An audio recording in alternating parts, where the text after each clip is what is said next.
Hi, everyone. Welcome to Flock Talk. I'm Erin Morgan, And I'm Tom Lewis. and we work for the farmer members of the Ontario Sheep Farmers Organization. Thank you for joining us. This week, for our educational topic, we were excited to interview Kimberly Schneider. Kim won the heavy lamb category at our recent carcass competition at the convention, and we want to know how she did it.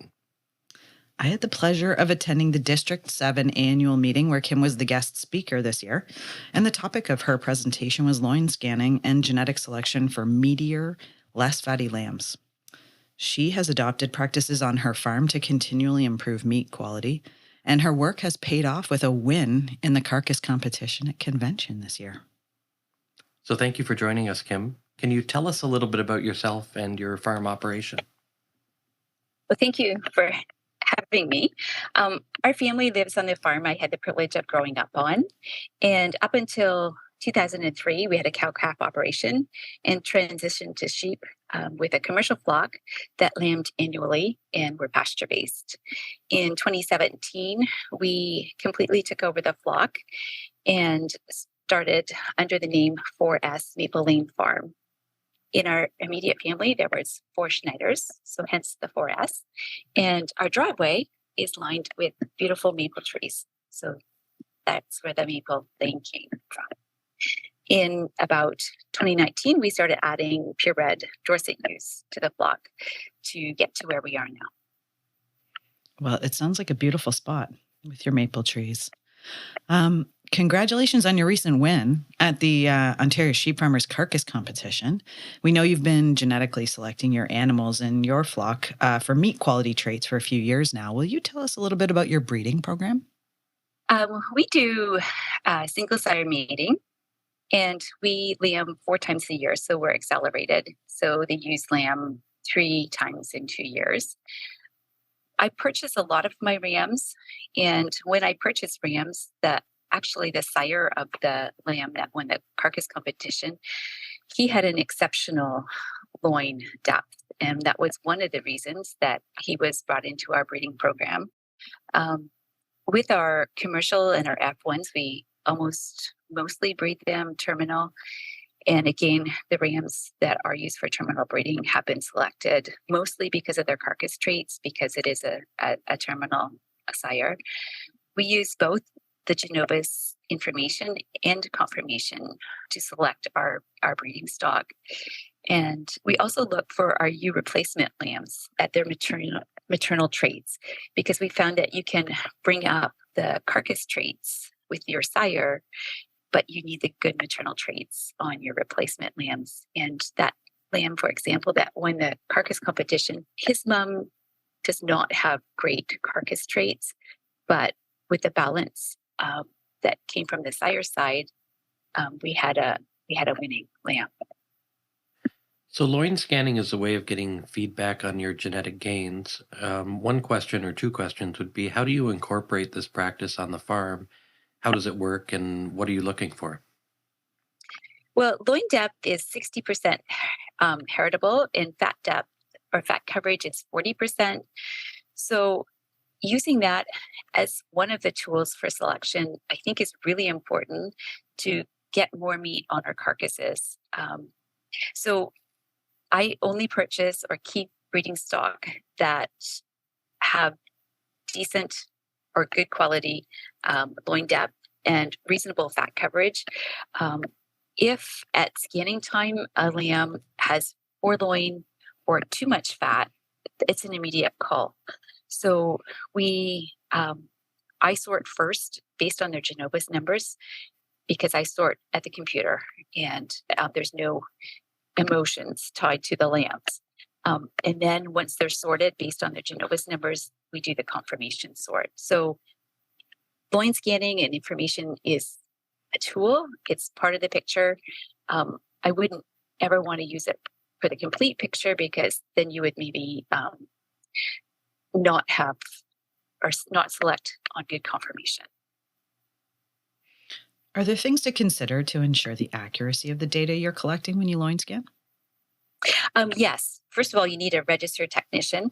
We now have 6 in Ontario, and we hosted training in 2022 so that 5 of the 6 have now been qualified. And so it's more available to people. The lamb needs to be contained so that they're standing at a normal stance. And so they're not crouched down, they're not stretched, they're at a normal stance.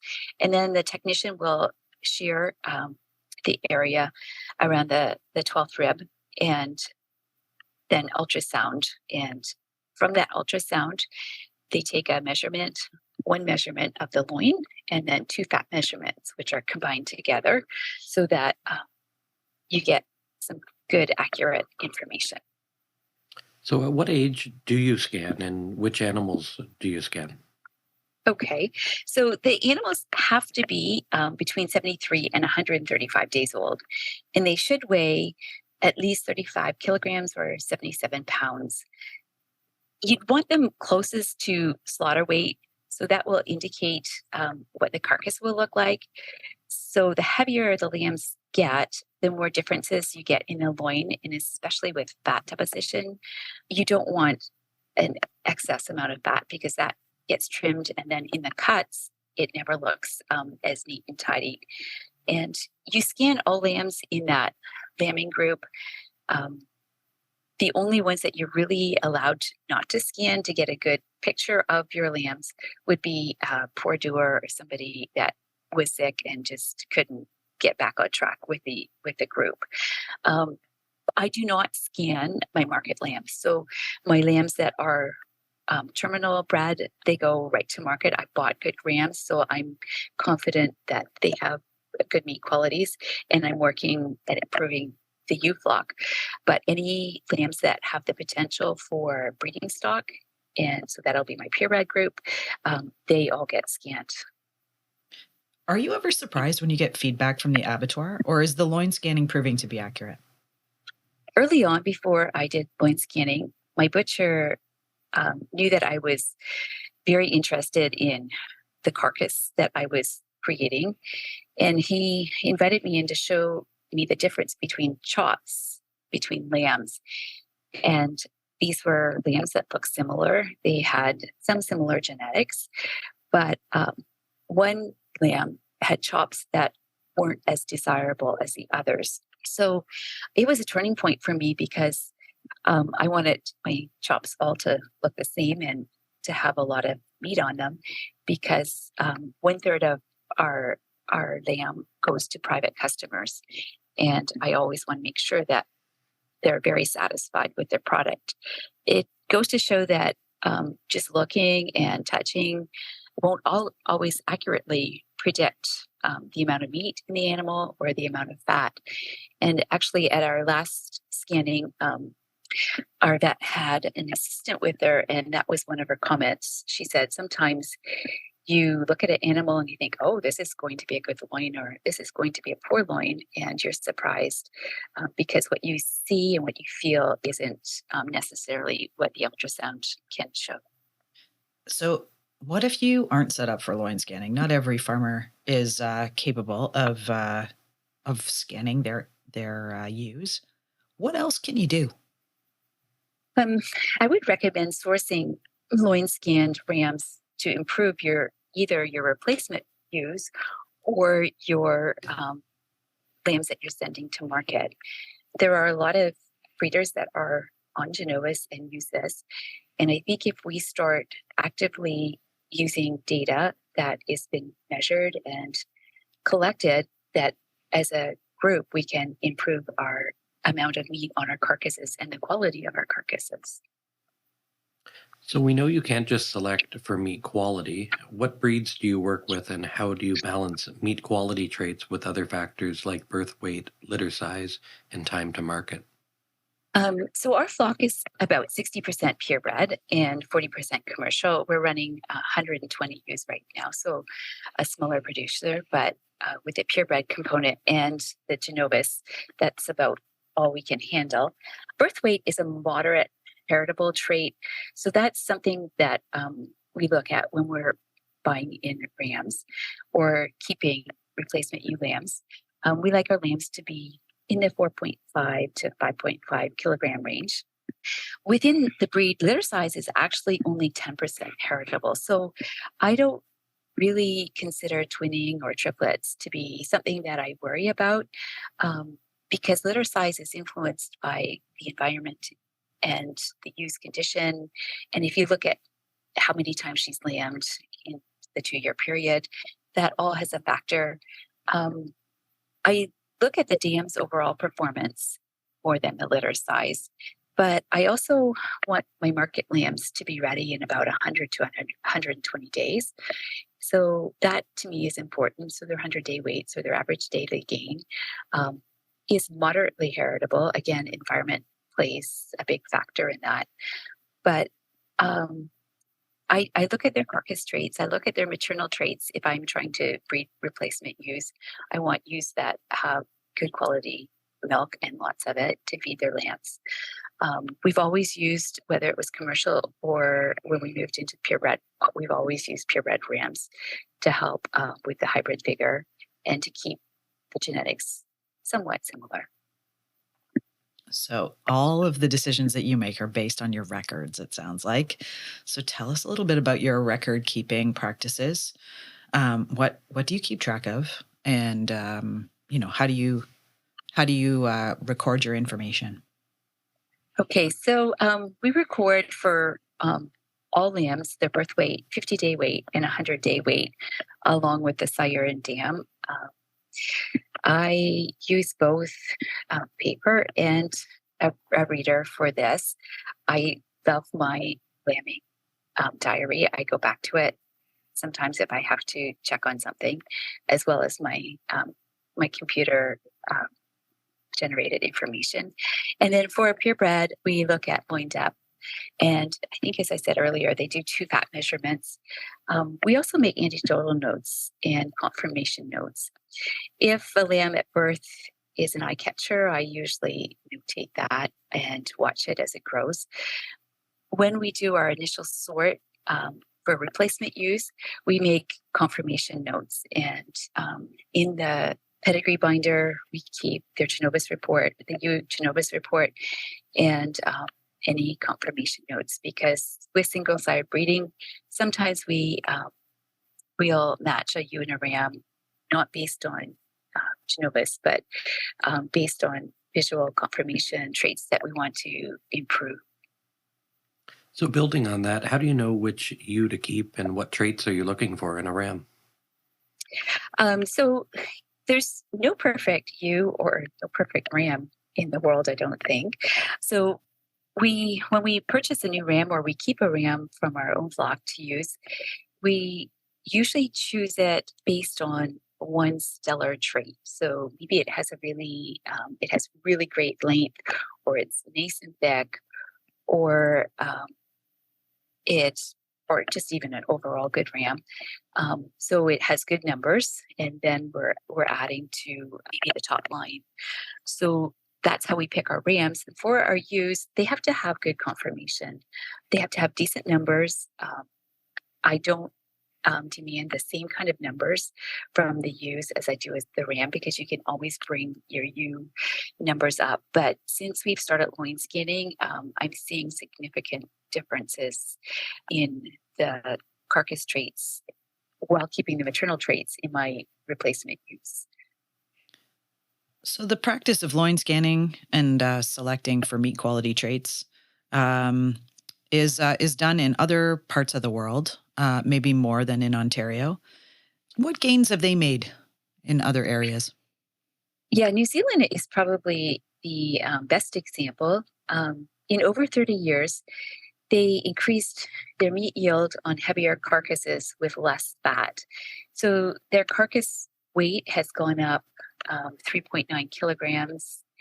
And out of that 3.9 kilograms, 3.3 kilograms is saleable meat. The loin depth has increased over 5 centimeters, and the fat has decreased by 0.6 kilograms. So increasing the carcass size without working on the fat wouldn't really be that beneficial, because fat is a waste product, but it's been really significant in New Zealand. Now, next door in a neighboring province in Quebec, there's a Rideau breeder, and he's been very careful about his selection. And just in 11 years, he improved his average loin depth from 25.5 to 30.6. So in 11 years, that's 5.1 millimeters. And if you multiply that over the number of chops in a lamb, that's a lot of extra meat.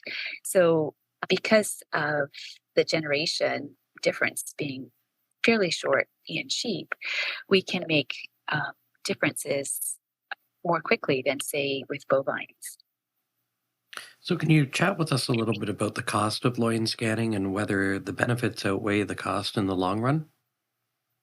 Okay, so each technician will have their own fee. Our farm vet is our registered technician. Actually, there are 2 registered technicians in that practice. So we pay for the call fee, which is quite reasonable because we live fairly close to their office. And then there's a charge per lamb. And so it depends the number of lambs per group, but the cost is usually about $650 to $750 per lamb. So yes, it is an extra cost, but if we combine that call with any other vet care needs that have to be done, it helps reduce the cost per lamb. And if this ensures getting more carcasses on my meat and keeping my private meat customers well satisfied, I think it's worth it. But then if I'm adding to the genetic pool of Ontario lambs, I think it's my responsibility to be persistent in working on improving our carcass quality. Thank you, Kim, for sharing the secrets of your success today. We appreciate you being on the show. If someone were interested in learning more about loin scanning and genetic selection for improved meat quality traits, where would they get more information? Delma Kennedy at Omafra has some really good information. She actually was the one who provided me with the information regarding the New Zealand lamb and improvements. And if you ever have the opportunity to hear or see one of her presentations, it's worthwhile. And the other person who has been very helpful is Emily St. Pierre at Genovis.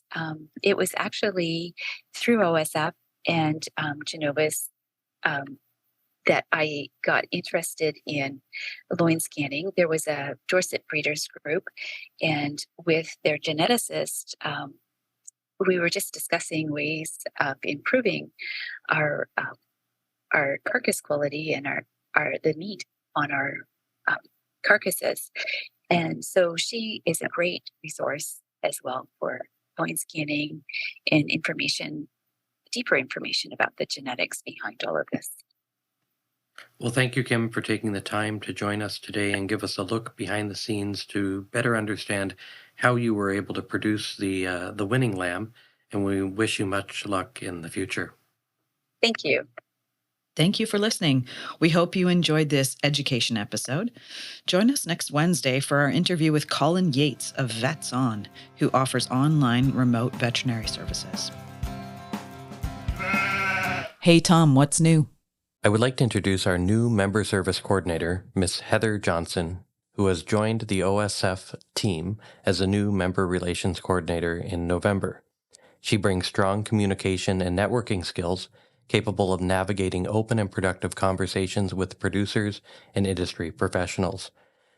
She brings to the table over 20 years of experience working in food production, a good understanding of provincial and federal production regulations, as well as navigating legal processes affecting producers, including municipal bylaw, NVAC codes, and provincial acts such as the Provincial Animal Welfare Services Act. She also has been an Ontario sheep producer for 12 years, originally farming in Muskoka in District 6, and now lives in District 11. She is a solutions-oriented individual with excellent creative problem-solving skills and ensures tasks are properly completed on time. Please join us in welcoming her to this role in the OSF family that will further support the OSF districts and the organization. Hey, Erin, so what else is going on at OSF? I had the pleasure of attending the Junior Sheep Show at the Royal Winter Fair this year. And I was really impressed by all of the kids who did an amazing job preparing their sheep for the show. And congratulations to all the participants on their hard work. And I also want to recognize the judges, the MC, the volunteers who recorded the results, and all those who helped in the ring throughout that day. Everybody did an incredible job, and it was a great show.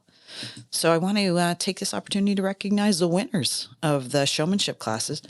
Austin Groves from Brantford in the novice class, Brock Bartlett from Rockwood in the junior class, who was also the grand champion showperson, Colby Young from Brantford in the intermediate class, and Brandon Bartlett from Rockwood in the senior class, who is also the reserve grand champion showperson. In the confirmation classes, congratulations to the winners. Mia Westergaard from Vermilion, Alberta in the AOB short wool class and the grand champion lamb.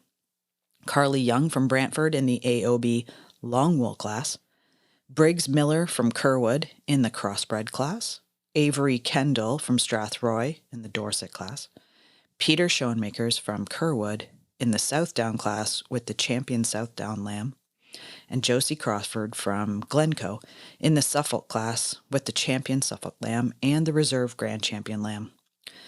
Also, special mention and congratulations to Sophie Paquette from Guelph for winning the junior costume class for ages 5 to 8. And a big congratulations to Lauren Cowan from Innisfil, who will be the 2024 Sheep and Wool Ambassador and is the winner of the Albert and Rita Hunter Memorial Award and the Royal Agricultural Winter Fair Award. It was a really great day, and thank you to all who came out. If you enjoyed our podcast, please subscribe through the podcast app to receive alerts to our future episodes, and please feel free to share the podcast with your friends and family. For more Ontario Sheep Farmers content, follow us on social media at Ontario Sheep Farmers on Instagram and Facebook, and at Ontario Sheep on X, or formerly Twitter, and visit our website at ontariosheep.org.